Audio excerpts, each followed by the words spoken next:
Hello friends, welcome to my channel. இன்றைக்கி ரொம்பவே டேஸ்டான ஒரு இட்லி பொடி எப்படி பண்ணுறதுன்னு சொல்லி பார்க்கலாம். நான் சொல்கிற மெஷர்மெண்ட்டை கரெக்டாக ஃபாலோ பண்ணுங்கள். இந்த பொடி வந்து ரொம்பவே டேஸ்ட்டாக வருங்க. கண்டிப்பாக நீங்கள் ட்ரை பண்ணி பாருங்கள். ஓகே, இதுக்கு வந்து ஃபஸ்ட்டு நான் எள்ளு வறுத்துட்ருக்கேன். இவ்வளோ எள்ளு தேவையில்லை. ஒரு டம்ளரில் அரை டம்ளர் அளவுக்கு தான் நான் எள்ளு போட போகிறேன். ஏன் நிறைய வறுத்துட்ருக்கேன் அப்படின்னா, நான் எள்ளு உருண்டையும் பண்ண போகிறேன். மோஸ்ட்லி இந்த பொடி பண்ணுறப்போ நான் மொத்தமாக எள்ளை வறுத்துட்டு எள்ளு உருண்டையும் சேர்த்து பண்ணிவிடுவேன். அதுக்காக நிறைய எள்ளு வறுத்துட்ருக்கேன். ஒரு டம்ளர், சின்ன டம்ளர், நான் வந்து வீட்டில் வந்து டீ குடிக்கிற டம்ளர் தான் மெஷர்மெண்ட்டுக்கு இன்றைக்கி உங்களுக்கு காமிக்கிறேன். நீங்கள் இதுக்கு பதிலாக கப்பு கூட ஃபாலோ பண்ணிக்கோங்க. இந்த டம்ளரில் அரை டம்ளர் அளவுக்கு நான் எள்ளு போட போகிறேன். நான் கருப்பு எள்ளு போடுறேன், நீங்கள் அதுக்கு பதிலாக வெள்ளை எள்ளு கூட போட்டுக்கலாம். இந்த எள்ளு நல்லா வறுபட்டு லைட்டாக வெடிக்க ஆரம்பிக்கும் இல்லையா, அப்போ வந்து நம்ம வந்து எடுத்து ஒரு பிளேட்டில் மாற்றி ஆற விட்டுறலாம். இந்த எள்ளு வந்து ரொம்ப கருக விட்டுறக்கூடாது, அதே நேரம் வறுபடாமையும் இருக்கக்கூடாது. அதே டம்ளரில் அரை டம்ளர் அளவுக்கு கடலைப்பருப்பு இருக்குது இல்லையா, வடைப்பருப்பு, இந்த பருப்பை நல்லா வறுத்துக்கலாம். இது வந்து நல்ல பருப்பு வந்து கொஞ்சம் பெருசாக இருக்கும். ஒரு 4 நிமிஷம் கிட்ட ஆயிரும். நல்லா வறுபடணும். நல்லா கிளறிட்டே இருங்க. அப்போ தான் வந்து ஈவனாக வறுபடும். இல்லாட்டி ஒரு பக்கம் நல்லா கருகிரும், இன்னொரு பக்கம் வெள்ளையாக இருக்கும். இந்த கரண்டி வச்சு நல்லா கிளறிட்டே சூப்பராக வறுத்து எடுத்துருங்க.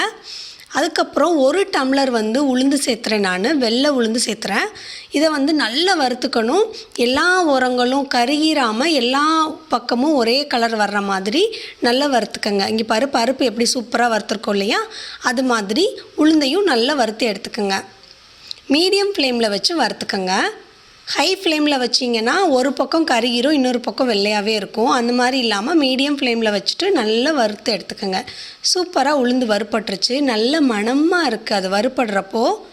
இப்போ இதை பிளேட்டுக்கு நம்ம மாற்றிடலாம். அரை டீஸ்பூன் அளவுக்கு சீரகம், அரை டீஸ்பூன் அளவுக்கு மிளகு சேர்த்துருக்கேன்.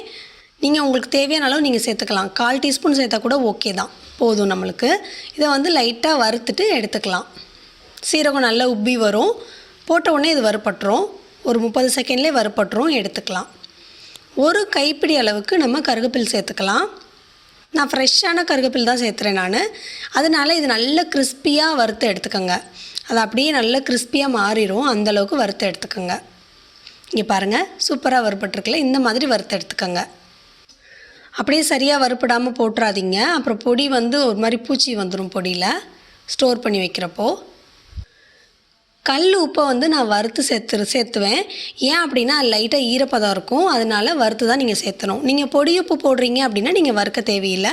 ஜஸ்ட் ஒரு 30 செகண்ட் நல்லா வறுத்துக்கோங்க. வறுத்துட்டு தனியாக ஒரு பிளேட்டுக்கு மாற்றி வச்சிடலாம்.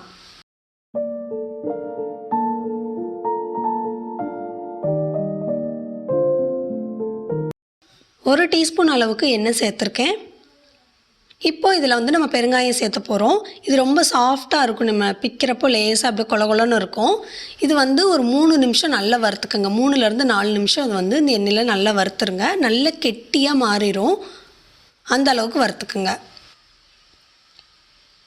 இந்த மாதிரி நல்ல கெட்டியானதும் எடுத்துடலாம்.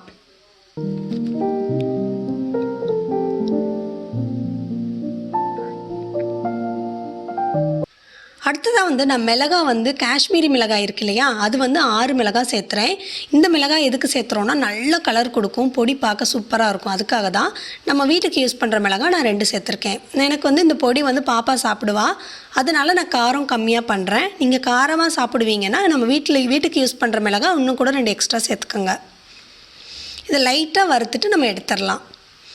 இந்த மிளகாயை எடுக்கிறப்போ இந்த மாதிரி தனியாக ஒரு பிளேட்டில் எடுத்துக்கோங்க. இப்போது அந்த மிளகாயை வந்து நம்ம அந்த இதோடு போட்டோம் இல்லையா, காம்போடு போட்டிருந்தேன், அந்த காம்பை எடுத்துக்கலாம். ஏன் நான் காம்போடு போட்டிருக்கேன் அப்படின்னா, காம்போடு போடுறப்போ அந்த விதை வந்து வெளியில் வராது, இல்லாட்டி விதை வெளியில் வந்துடும். அதுக்காக வறுபட்டதுக்கு அப்புறமா எடுத்துக்கலாம். இப்போது இதை மிக்ஸி ஜாருக்கு மாற்றி அரைச்சி எடுத்துடலாம்.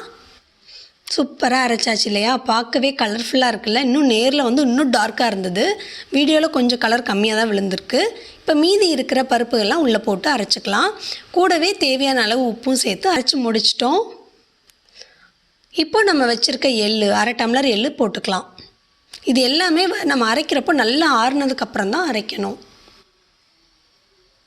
நீங்கள் கருப்பு எள்ளுக்கு பதிலாக வெள்ளை எள்ளு போட்டிங்கன்னா இன்னும் பொடி வந்து நல்ல கலர்ஃபுல்லாக இருக்கும். இங்கே பாருங்கள், எள்ளு சேர்த்து அரைச்சதுக்கப்புறம் சூப்பராக இருக்குல்ல, டேஸ்ட்டும் இது அட்டகாசமாக இருக்குங்க. நீங்கள் வீடியோவில் விட இன்னும் நான் நேரில் கலர் இன்னும் ரொம்ப கலர்ஃபுல்லாக இருந்தது, ரெட்டிஷாக இருந்தது. நீங்கள் கண்டிப்பாக அதை வீட்டில் ட்ரை பண்ணி பாருங்கள். இது ரொம்பவே டேஸ்ட்டாக இருக்குங்க. இது செஞ்சு வச்சிட்டிங்கன்னா 20 நாள் 1 மாதம் வரையும் நல்ல கண்டிஷனில் இருக்கும். நீங்கள் இதை செஞ்சதுக்கப்புறமா ஒரு இட்லியில் நெய் போட்டு வறுத்து கொடுக்கலாம், பொடி போட்டு வறுத்து கொடுக்கலாம். அப்படி இல்லைனா நம்ம சாதாரணமாக வீட்டில் இட்லி தோசைக்கெலாம் பொடி வச்சு சாப்பிடுவோம் இல்லையா, அந்த மாதிரி கூட நம்ம சாப்பிட்டுக்கலாம். சட்னியை விட இது ரொம்ப ஹெல்த்தி தான். நம்ம அவசரமாக சட்னி பண்ணுறதுக்கு இது ஈஸியாக பொடி பண்ணி வச்சிட்டோன்னா நம்மளுக்கும் ஈஸியாக இருக்கும். நைட் டைம்லலாம் தோசைக்கு வச்சு கொடுத்துக்கலாம். கண்டிப்பாக அதை நீங்கள் ட்ரை பண்ணி பாருங்கள். டேஸ்ட் வந்து ரொம்பவே சூப்பராக இருக்குங்க. நீங்கள் 100% ட்ரை பண்ணலாம். ட்ரை பண்ணி பார்த்துட்டு உங்கள் கமெண்ட் ஷேர் பண்ணுங்கள்.